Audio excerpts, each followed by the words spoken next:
Bonjour à toutes, bonjour à tous. Un drame. Hier dans le Jura, un homme a été percuté par un TGV en début d'après-midi.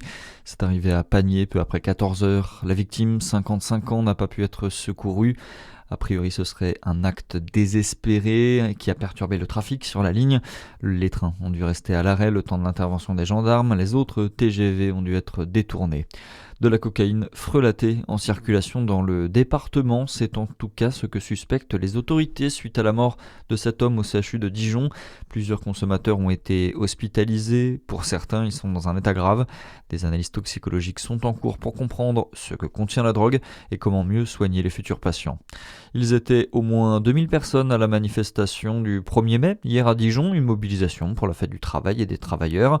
Un 1er mai qui se fait cette année dans un contexte particulier. Une loi en préparation vise à assouplir les règles liées au travail lors de ce jour, traditionnellement férié et chômé.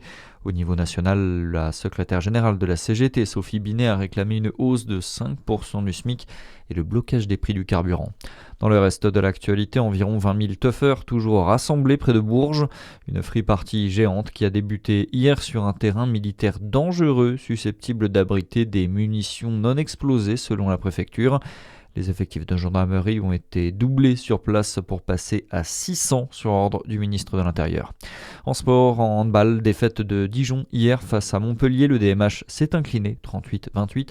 Victoire en revanche du côté de Besançon qui a surclassé Frontignan pour son dernier match à domicile 39-32. Chez les féminines de la JDA, rendez-vous ce soir, match face à Saint-Amand, 24e journée de championnat. Le coup d'envoi à 19h30. Et puis en basket, les Dijonnais se déplacent sur le parquet de Nanterre.